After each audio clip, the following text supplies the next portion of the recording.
The Galactic Senate erupted in unanimous approval as the extinction decree was finalized. 300 species, their representatives arranged in towering crystalline pods, voted to officially declare Homo sapiens extinct. The human's home system had been silent for 50 standard cycles. No ships, no transmissions, no signs of life. Ambassador Krell of the Vorthan Empire stood at the central podium, his 4 arms spread in triumph. Let this be a lesson to all primitive species who refuse the Senate's guidance.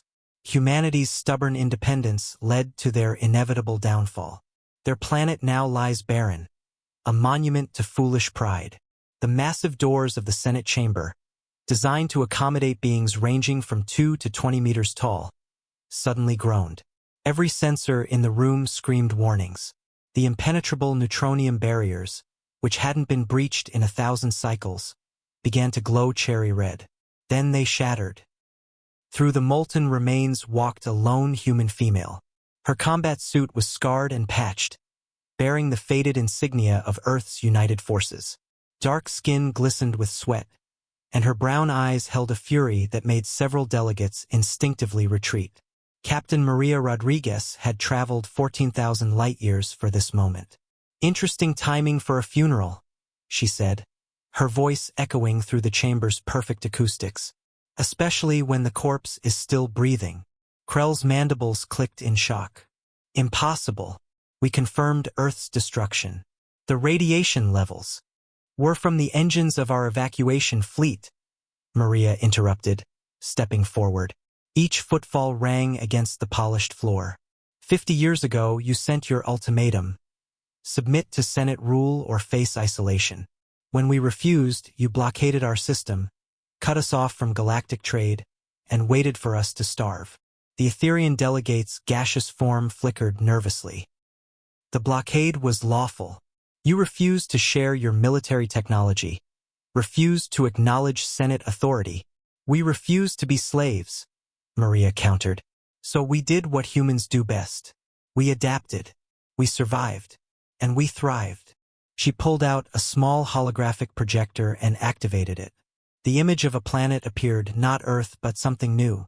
Cities sprawled across continents, orbital stations ringed the world, and ships, thousands of them, filled the space between. New Terra, she announced. Population, 14 billion. We spent 30 years building generation ships in Earth's underground factories while you watched our surface. 20 years traveling to a system your charts listed as uninhabitable. We made it habitable. We always do. The Senate chamber buzzed with disbelief. The Axiom Collective spokesperson, a being of pure energy, pulsed erratically. This violates 17 Senate protocols. Unauthorized colonization, unregistered stellar engineering. Maria laughed, a sound that somehow conveyed both amusement and threat. Your protocols assume we care about your approval. Here's what you're going to do. You're going to rescind the extinction decree, lift the blockade on Earth, yes, we're rebuilding there too, and recognize humanity's sovereign claim to both systems. Or, Krell demanded, though his voice had lost its earlier confidence. Or you'll learn why Earth's military history is required study in your own war colleges, Maria replied. You studied our old wars, our ancient conflicts. But you made one critical error. You thought isolation would weaken us. Instead, you gave us 50 years to prepare without your surveillance. She tapped her wrist device. Outside the Senate building, space itself seemed to ripple. Hundreds of human vessels materialized, their stealth systems deactivating in perfect synchronization.